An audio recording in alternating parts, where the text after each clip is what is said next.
des étoiles jaunes. Bleu, blanc, rouge. Le drapeau européen est bleu avec des étoiles jaunes. Bleu avec des étoiles. Il y en a combien d'étoiles? 28, je crois. 28? Oui.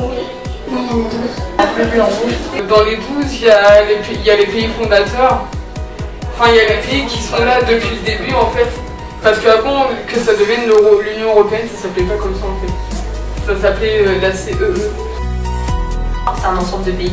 C'est un accord qui permet de mettre à plat toutes les lois des différents pays pour faciliter les échanges. C'est d'abord un grand ensemble, un regroupement de pays, à la fois économique, politique et culturel. Un regroupement de pays européens avec une force quand même assez importante au niveau mondial, avec un pouvoir politique et économique assez conséquent. C'est l'union de plein de pays, l'ouverture des cultures aussi. C'est un ensemble de pays qui sont plus ou moins soudés. Moi j'entends plus le continent. Mais sinon, l'Union Européenne, c'est composé de 28 États membres. Après, il y a plusieurs politiques qui ont été mises en place dans l'Union Européenne. C'est juste un ensemble de continents. L'Europe, c'est un continent et que l'Union européenne, ça c'est une union de plusieurs pays. Un continent. Il y a aussi l'Union Européenne qui réunit les 28 pays de l'Europe. Des politiques communes avec une harmonisation, mais pas dans tous les secteurs, notamment en matière de droit du travail ou social, où là, il n'y a pas d'harmonisation. C'est clair. Panier, piano, piano, piano, panier, piano. Panier, piano, panier, piano, panier, piano. Panier, piano. Panier, piano. Panier, piano, panier, piano, panier, piano. Panier, piano, panier, piano. L'Europe a été en guerre. L'Europe est un continent, un grand continent. Oh mais arrête!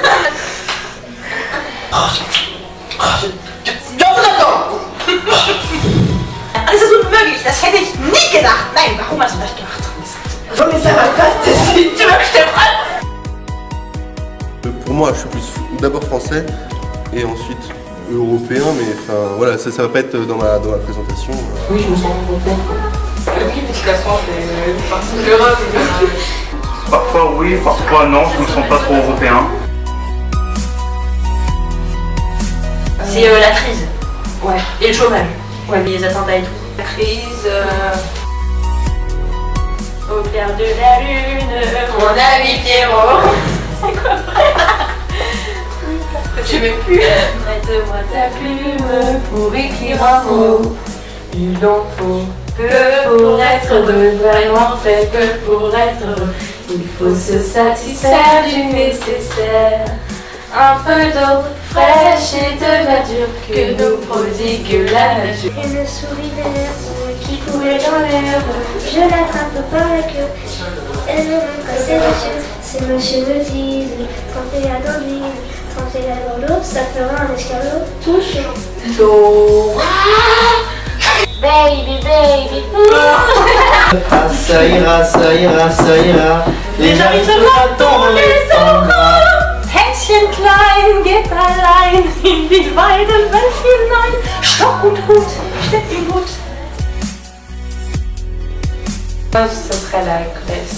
Avec toute la crise et tout ça, je sais pas.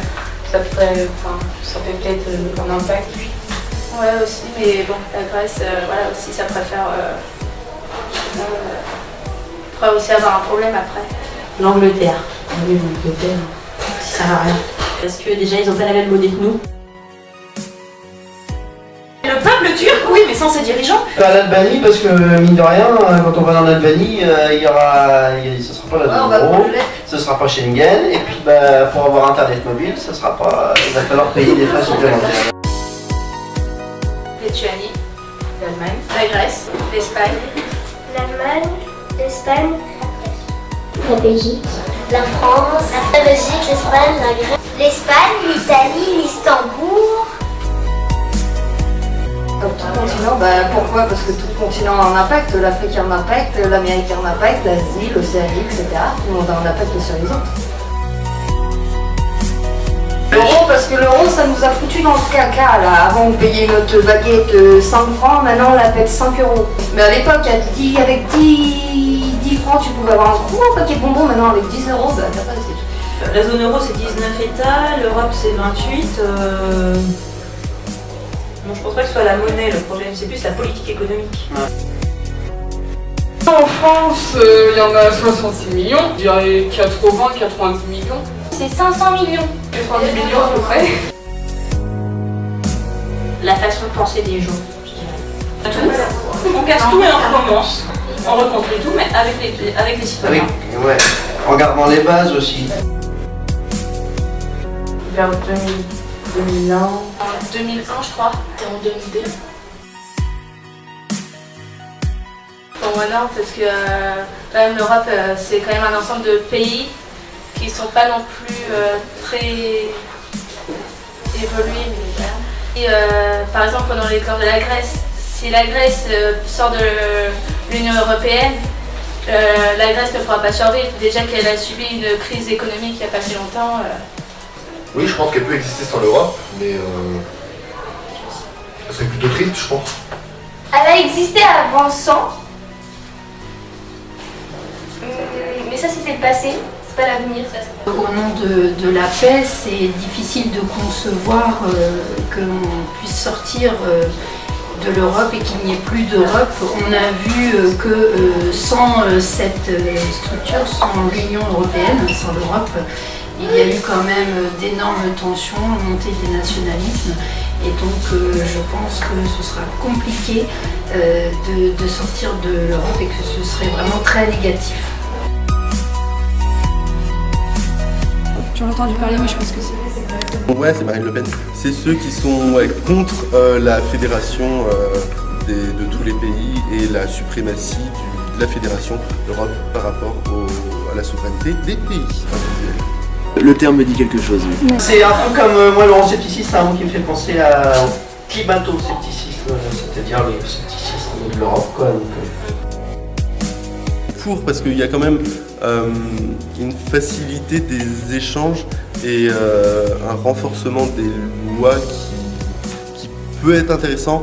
Les pays qui vont être plus en retard ou avec plus de difficultés, ça va permettre d'accélérer leur croissance et tout, donc c'est pas mal pour eux.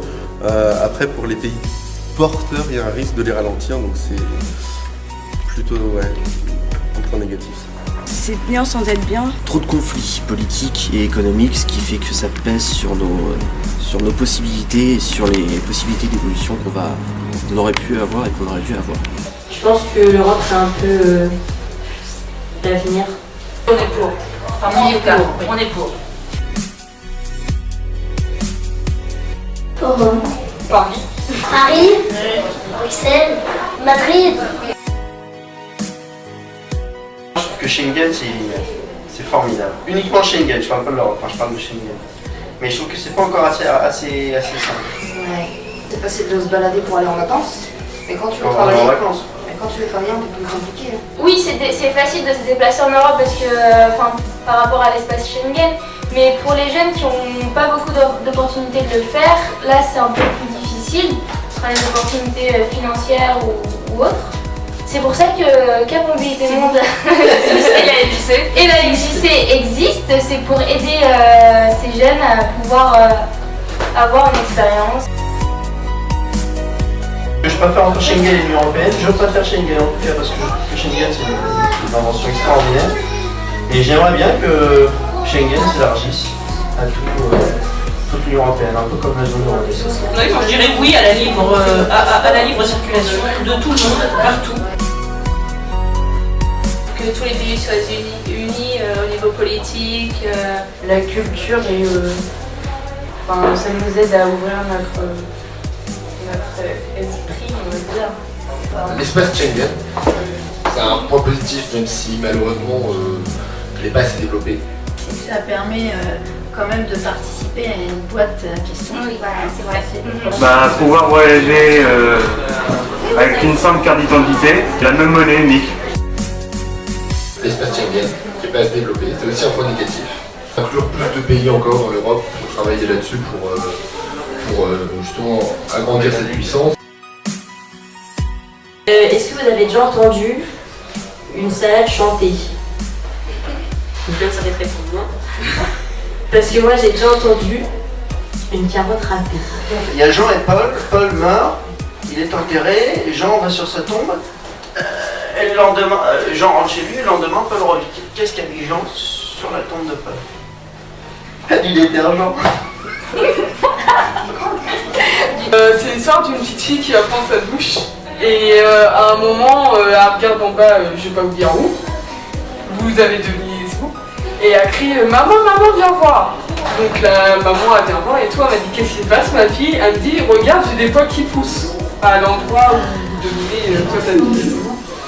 Et la maman a dit c'est pas grave, c'est ton petit singe qui grandit. Donc le soir à table, il y a la maman, la petite fille et la grande sœur. La petite fille a dit à la grande sœur tu sais quoi, bah moi mon singe il a des poils, mon petit singe il a des poils. Et la grande sœur a dit bah moi mon singe il a déjà commencé à manger des bananes.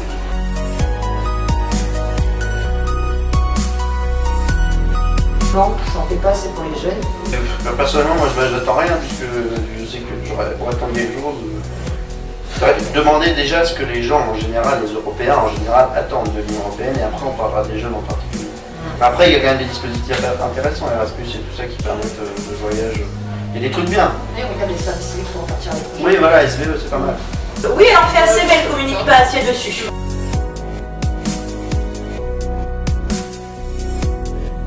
L'ALENA, je trouve que c'est pas mal l'ALENA, c'est entre les États-Unis et le Canada, c'est comme l'Europe, mais c'est comme si c'était le Canada et les États-Unis seulement. Le Benelux aussi, mais bon, le Benelux maintenant comme il y a l'Europe, c'est plus trop. Enfin, il y a déjà des alliances intergouvernementales, mais il y a des pour, enfin il y a des pour et des contre.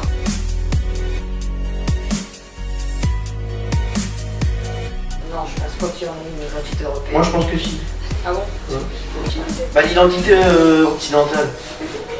Parce que la plupart des pays de l'Union Européenne, la plupart, je dis pas tous bien sûr, mais la plupart sont issus d'une culture occidentale. Donc, quand tu es européen, que tu es dans un pays étranger, on sait que tu es européen. Après, on sait pas de quel pays tu es, mais on se dit que tu es européen. Quand on a une gueule d'anglais, par exemple, une gueule d'allemand, ça se voit, quoi. Ouais, surtout le physique, surtout. Parce que la mentalité, chacun est différent. Hein. Faites-nous votre plus belle. Là, ma tête, c'est déjà une grimace. Vas-y.